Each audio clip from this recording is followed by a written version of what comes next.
खबर देश के खिलाफ रची जा रही एक बहुत बड़ी और खौफनाक मजहबी साजिश से संबंधित है, क्योंकि पर्दाफाश हुआ है उस साजिश का। एनआईए ने देश के गद्दारों और कट्टरपंथियों के उस नापाक मंसूबे को समय रहते मटियामेट कर दिया, जो इस लोकतांत्रिक और पावन भारत भूमि को गजवाए हिंद यानी कि एक इस्लामी राज्य में तब्दील करना चाहते थे। ये कितनी शर्मनाक और घिनौनी हकीकत है कि ये कट्टरपंथी तत्व खाते इस देश की हैं, रहते इसी स्वतंत्र देश में हैं और लोकतांत्रिक व्यवस्था में रहते हैं, लेकिन इनके दिल और इनके दिमाग में इसी वतन के खिलाफ गद्दारी का जहर उबाल मारता रहता है। सवाल ये उठता है कि आखिर कब तक हमारे देश के भीतर छिपे ये आस्तीन के सांप विदेशी हैंडलर्स के इशारे पर भारत को सुलगाने की साजिश रचते रहेंगे। आखिर मजहब के नाम पर अपने ही देश के पीठ में छुरा घोंपने वाली इस जिहादी मानसिकता का समूल नाश कैसे होगा? एनआईए की इस महाकार्रवाई ने यह साबित कर दिया है कि इंटरनेट की आड़ में ऑनलाइन आतंकवाद का जो गंदा खेल खेला जा रहा था, उस पर अब देश की संप्रभुता का कड़ा प्रहार शुरू हो चुका है। इस देशव्यापी और व्यापक छापेमारी की क्रोनोलॉजी और तर्कों को बारीकी से समझें तो ऑनलाइन आतंकवाद और हिंसक जिहाद की इस गहरी साजिश के खिलाफ एनआईए ने एक साथ देश के 10 राज्यों में 20 ठिकानों पर हाहाकारी छापेमारी की। इस खौफनाक साजिश का सीधा और एकमात्र उद्देश्य था प्रतिबंधित आतंकवादी संगठन आईएसआईएस और अलकायदा जैसे हिंसक और जिहादी विचारधारा को बढ़ावा देना।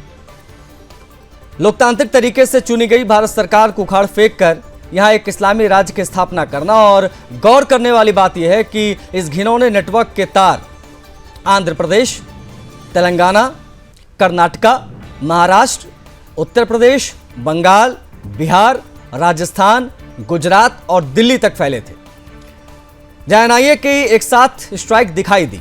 इस पूरे मामले की कड़ियां इसी साल मार्च महीने में आंध्र प्रदेश के विजयवाड़ा पुलिस द्वारा मुख्य आरोपी रहमतुल्लाह शरीफ मोहम्मद के ठिकाने पर छापेमारी से जुड़ी हुई है, जहां से भारी मात्रा में आपत्तिजनक और हिंसक जिहादी सामग्री बरामद हुई थी। तकनीकी विश्लेषण के बाद जब एनआईए ने परतें खोली तो देश के गद्दारों का पूरा मॉडस ऑपरेंडी सामने आ गया। ये आरोपी विदेशी आकाओं के साथ ऑनलाइन संपर्क में थे और देश के भोले भाले युवाओं को गुमराह कर उनका ब्रेन वॉश कर रहे थे। इस देशव्यापी धरपकड़ में अब तक 11 आरोपियों और एक किशोर को दबोचा जा चुका है। इनके पास से भारी मात्रा में डिजिटल उपकरण, लैपटॉप इत्यादि जब्त किए गए हैं। साजिश की पैठ का अंदाजा इस बात से आप लगा सकते हैं कि उत्तर प्रदेश के गोरखपुर में पेंट कारोबारी कमाल अहमद के घर पर एनआईए और यूपी एटीएस ने धावा बोला। बिहार के सिवान का रहने वाला एक किशोर विदेशी हैंडलर्स के सीधे संपर्क में था और युवाओं को कट्टरपंथी बना रहा था उनके इशारे पर। बुलंदशहर की अगर हम बात करें तो एक मेडिकल स्टोर संचालक के बेटे कादिर से देश विरोधी गतिविधियों को लेकर घंटों तक कड़ी पूछताछ हुई। साजिश का ये जाल राजस्थान के जोधपुर भी पहुंचा, जहां पाकिस्तानी खुफिया एजेंसी आईएसआई के 19 वर्षीय हैंडलर जिशान के घर पर छापेमारी कर उसके बैंक खाते, खर्चों और बुलेट बाइक तक को जब्त किया गया। अब समय आ गया है कि इस देशघाती और मजहबी कट्टरपंथ के खिलाफ पूरा समाज एकजुट हो जाए। इस लोकतांत्रिक देश के संसाधनों का लाभ उठाकर इसी को तोड़ने का ख्वाब देख रहे इन जिहादियों को शिकंजे में लिया जाए। सुदर्शन न्यूज देश विरोधी ताकतों के खिलाफ इस युद्ध में एनआईए की इस कार्रवाई पर पुरजोर समर्थन करता है और सनातनी समाज से अपील करता है कि अपने आसपास इंटरनेट की आड़ में छिपे ऐसे डिजिटल जिहादियों और देश के गद्दारों पर पैनी नजर रखें और राष्ट्र की सुरक्षा में अपना योगदान दें।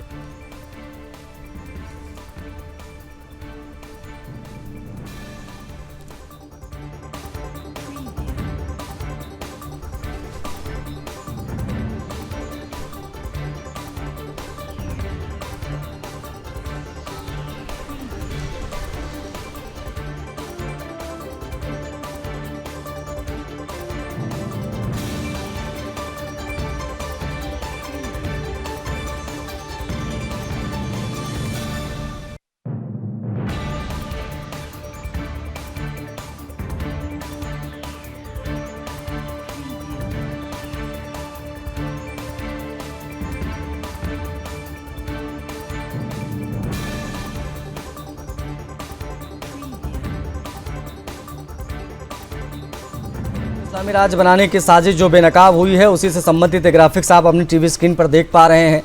क्या क्या बरामद हुआ है वो आप देख सकते हैं, कहां कहां पर छापा पड़ा और एनआईए किस एक्शन मोड में है।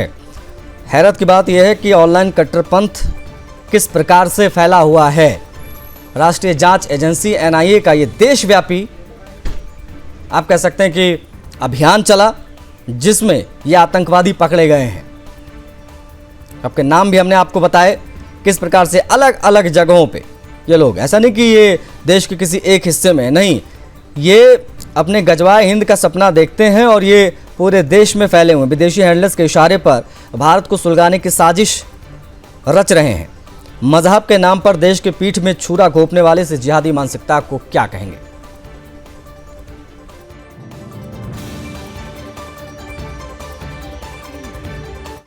विष्णुदास जी महाराज हमारे साथ जुड़ गए हैं, महामंडलेश्वर हैं। महाराज जी बहुत स्वागत है आपका, आभार आपका, आपने समय दिया। शोएब सिद्दीकी मुस्लिम स्कॉलर हमारे साथ कनेक्ट हो गए हैं और उनसे भी हम बात करेंगे, और सूरज आगे जी हमारे साथ जुड़ गए हैं, उनसे हम बात करेंगे क्योंकि इसके तकनीकी पहलू को समझाएंगे। पूर्व निदेशक हैं महाराष्ट्र पुलिस के, आपका भी स्वागत है।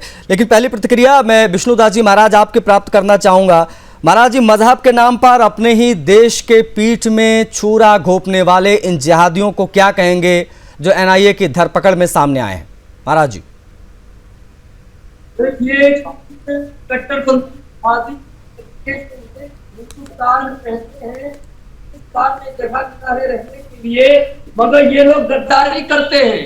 ये लोग हिंदुस्तान को खाते हैं, हिंदुस्तान का पानी पीते हैं, मगर जब समय आता है तो ये गद्दारी करते हैं।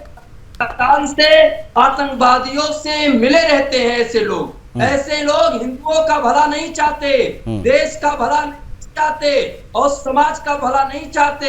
ऐसे लोगों का जो मकसद होता है कि केवल हिंदुस्तान में रह करके हिंदुस्तान के खिलाफ साजिश करना, एक अलग खेल रचना, ये ऐसे कट्टरपंथी जिहादी हैं। मैं तो कहता हूं कि भारत में रहते हो, भारत की पहचान संस्कृति और सनातन से है। तुम सभी सनातनी थे, अपना पूर्वज उठा करके देख लो, सभी सनातनी थे, मगर दबाव के कारण, डर के कारण तुम अपना धर्म बदले, अपने आप को मुसलमान साबित किए। मगर ये बताओ, मुसलमान में क्या सबूत है कि आप मुसलमान हैं? क्योंकि मुसलमान का कोई चिन्ह नहीं रहता है, मगर हिंदू जन्म से वो हिंदू रहता है, जन्म से वो सनातनी रहता है।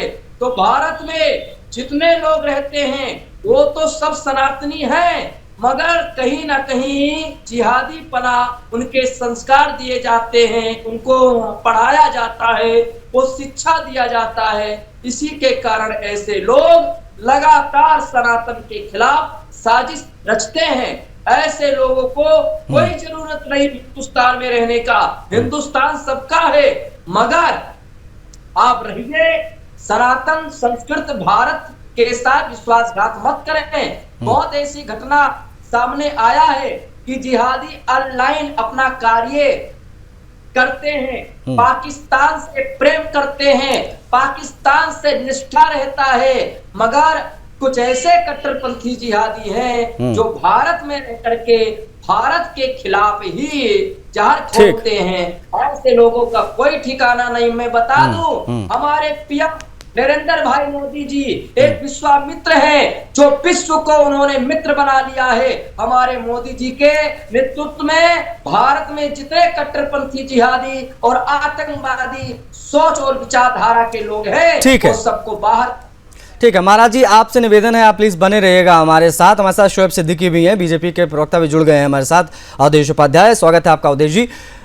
शोएब, किस प्रकार से आप बतौर एक मुस्लिम स्कॉलर इन जिहादियों को देख रहे हैं जो मजहब के नाम पर आस्तीन के सांप बने बैठे हैं, हमारे आपके देश को सुलगाने की साजिश रच रहे थे, एनआईए की जांच में पकड़ में आए हैं, और ये सिर्फ किसी एक राज्य का मामला नहीं, ये पूरे देश में फैले हुए थे। एनआईए ने बड़े स्तर पर यह कार्रवाई की है। बेटा आशीष भाई, जो भी साजिश रचेगा खासकर मुल्क के खिलाफ, तो उसको निपटा दिया जाएगा। वो कोई भी मदद, कोई भी, जब मुल्क की बात आती है तो निपटा दिया जाता है। लेकिन आप कहीं ना कहीं देखिए, हम लोग से चूक हो जाती है। जिस तरह के भी आप देखिए, गोरखपुर जो उत्तर प्रदेश की राजधानी है, वहीं पे इलाहाबाद जो एक मशहूर जगह है, बहुत मशहूर जगह आप जानते हैं, वहीं से गोरखपुर कब से उत्तर प्रदेश की राजधानी हो गई है शोएब भाई, क्या बात कर रहे हैं आप? नहीं, सॉरी, माफ कीजिएगा। गोरखपुर मतलब योगी जी का वो था, सीएम सिटी बोलिए, सीएम सिटी। आप बता जी सीएम सिटी, वो उनकी योगी जी की कर्मभूमि भी है सर। वहां पर चलते कि इंसान से गलती होती है। आप बताइए, वहां पे इलाहाबाद जो इलाका बहुत मशहूर है, वहां मोहसिन दादा है, आखिर वहां पे इस तरह का मामला, कमाल अहमद इस तरह की हरकतें कर रहा था, कहीं ना कहीं प्रशासन या हमारी यहाँ पे ढिलाई रही, कहीं ना कहीं जो हमारी एटीएस वगैरह होती है, इनकी ढिलाई भी, इस तरह के मामले चलते रहे। फिर कई मुल्कों में अब बिहार का सिवान का ले लिए, जो रहने वाला किशोर है, जिसकी बात सामने निकल के आ रही है, तो मैं समझता हूँ यहाँ पर हिंदू मुस्लिम की बात ही नहीं है। इस तरह की जो गतिविधियां कर रहा हूँ, कोई मजहब करे, कभी कभी मुसलमान की तादाद ज्यादा होती है, कभी कभी मेरे हिंदू भाई की ज्यादा होती है, लेकिन मुल्क अगर खतरे में आता है तो कोई भी अगर इस तरह की बातें करे उसको निपटा दिया जाएगा।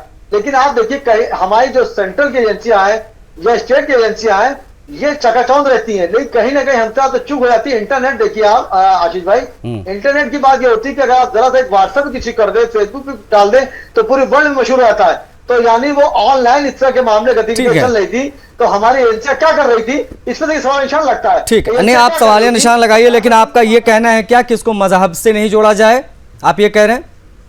देखिए मजहब अच्छा, मैंने हमेशा बात कही, ठीक है, कि मजहब से जोड़े बात ही नहीं, शुआइब ने गलती, ठीक है, नहीं जोड़ते हैं, लेकिन मुझे बस इस चीज, इस्लाम को घेरे में लाएंगे, ठीक है, नहीं लाएंगे हम, इस्लाम को घेरे में नहीं लाएंगे। कमाल अहमद एक का नाम है, जिसके बारे में अभी आपने बताया, गोरखपुर वाला। इसके साथ साथ में जितने भी ये पकड़े गए हैं, जिनके यहाँ पर छापे पड़े हैं, चाहे वो रहमतुल्लाह शरीफ हो, मोहम्मद के नाम से कई लोगों के नाम हैं, ये सब किस मजहब को रिप्रेजेंट करते हैं शोएब? बात आप सही, जी नहीं, बस मुझे आप ये बताओ, मैं सही गलत नहीं कर रहा हूँ सर, मुझे बस आप सीधा 1 to 1 पॉइंट टू पॉइंट आज आपसे बात करेंगे सर।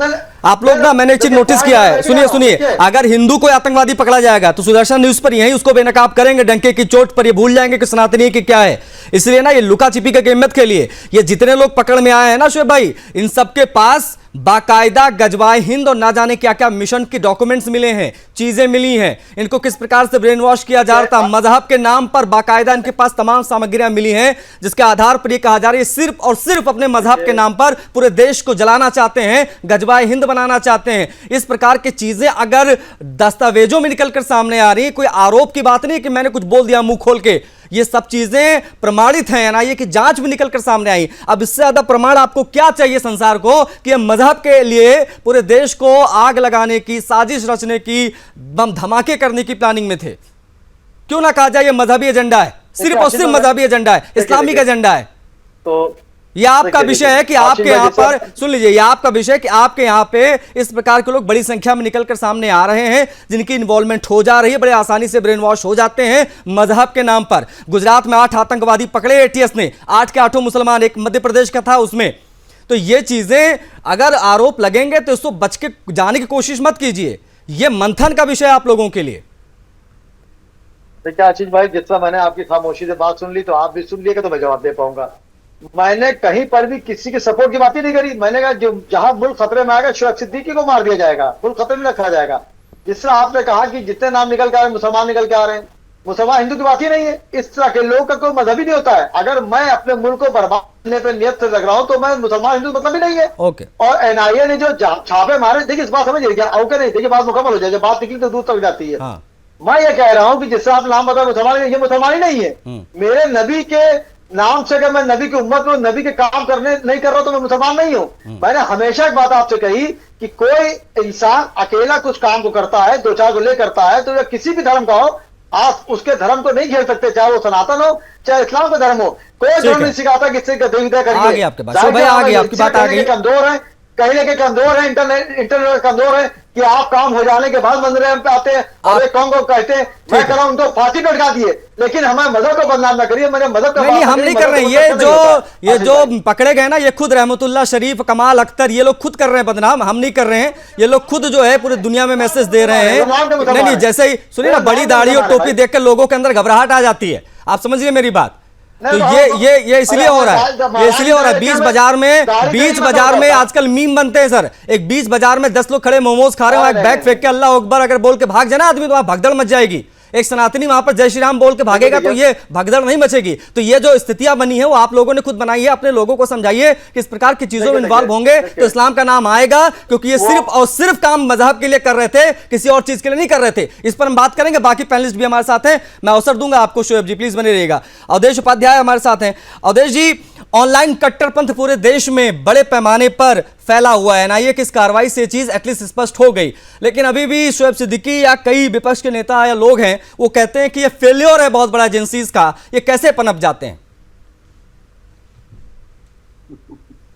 देखिए आशीष जी, एक बात तो मैं स्पष्ट कर दूं आपको, आपके दर्शकों को, यहाँ बैठे हैं मीडिया पैनलिस्ट जितने भी लोग हैं, शोएब सिद्दीकी हैं, महाराज जी हैं, सूरज आदित्य जी हैं। एक बात समझ लीजिए, मोदी सरकार की आतंकवाद के खिलाफ स्पष्ट नीति रही है कि इस देश की सुरक्षा के साथ यदि कोई खिलवाड़ करेगा तो उसको बख्शा नहीं जाएगा, उस पर कानूनी कार्रवाई की जाए। अब ये जो जांच एजेंसी जो धरपकड़ कर रही है, ये कहीं ना कहीं जो सबूत मिले हैं, आपने बताया अभी गोरखपुर की बात की, वो लड़का था पेंट का कारोबार करता, उसका भांजा था, जो कहीं ना कहीं विदेशी ताकतें जो भारत को तोड़ने काम करती हैं, भारत में कहीं ना कहीं जिहाद फैलाने का काम करती है, उनके साथ मिलकर भारत में जिहाद फैलाने का काम कर रहा था।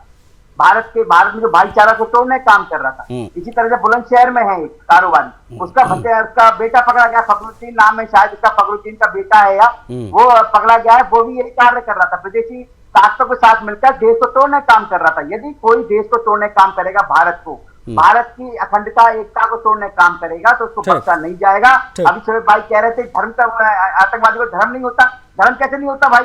फखरुद्दीन जो है किसका नाम है, वो हिंदू का नाम है क्या? जो गोरखपुर में पकड़ा गया वो हिंदू पकड़ा गया है क्या? जहां भी छापेमारी करी है जांच एजेंसियों ने, वहां का हिंदू पकड़ा गया है। अरे शोएब भाई कब तक नहीं, आप सुनिए, हाथ कंगन को आरसी क्या शोएब सिद्दीकी के अंदाज में, भैया शोएब सिद्दीकी जी के अंदाज में हाथ कंगन को आरसी क्या, पढ़े लिखे को फारसी क्या, अब सब स्पष्ट तौर पर दिख रहा है। प्रत्यक्ष को प्रमाण की आवश्यकता नहीं है। ये सारे के सारे मुसलमान हैं, इस्लाम को रिप्रेजेंट करते हैं, और ये अगर आतंकवादी गतिविधियों में शामिल होंगे तो इनकी पहचान के साथ इनको पुकारा जाएगा, और सुदर्शन न्यूज रोज पुकारेगा। बाकी कोई कहता रहे ये लिबरल गैंग कि भैया इनका कोई मजहब नहीं होता, कुछ नहीं होता, तो ये अपने आप में बहुत ज्यादा हैरान करता है। गजवाए हिंद की साजिश पर एनआईए की स्ट्राइक, आज हम बात कर रहे हैं बेहद महत्वपूर्ण और संवेदनशील खबर की, क्योंकि एनआईए ने एक साथ देश के 10 राज्यों में 20 ठिकानों पर हाहाकारी छापा मारा है। और छापेमारी में जो तमाम लोग निकलकर सामने आए हैं वो आईएसआईएस, अलकायदा, जैश-ए मोहम्मद, इस प्रकार के आतंकवादी संगठनों से इनकी इन्वॉल्वमेंट रही है, और ये मजहब के नाम पर पूरे देश को बर्बाद करने का सपना देख रहे, गजवाए हिंद की स्थापना करने का ख्वाब लेकर घूम रहे थे। पैनल हमारे साथ मौजूद है, उनसे हम बात कर रहे हैं बिना किसी देरी के। आगे जी जो हमारे साथ कनेक्ट है, सूरज आगे जी, उनकी तरफ हम बढ़ेंगे। सूरज सर, आप जरा एक बार बताइए हमारे दर्शकों को, ये जो आतंकवादियों की ऑनलाइन भर्ती हो रही है, ये कितना बड़ा चैलेंज है हमारे एजेंसीज के सामने? ऑनलाइन कट्टरपंथ का पूरा जाल फैला हुआ है, क्या एक नए तरीके की चुनौती है? और अगर ऐसा है तो हमारी एजेंसीज किस प्रकार से निपट पा रही है इसको, आप समझाइए जरा हमारे दर्शकों को। सूरज जी। जी आशीष जी, मेरी आवाज आ रही? आपकी आवाज आ रही है सर जी।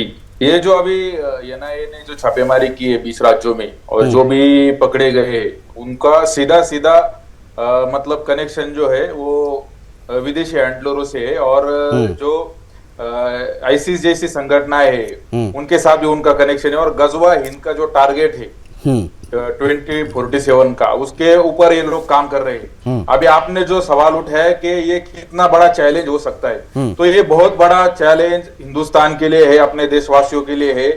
अगर ये जिहाद की ये जो उनकी पूरी टोली है, ये जो भर्ती उन्होंने की है जिहादी लड़कों की, ये अगर पूरे तरीके से देश में एक्टिव हो जाती है तो ये किसी को भी किसी भी जगह मार सकते हैं।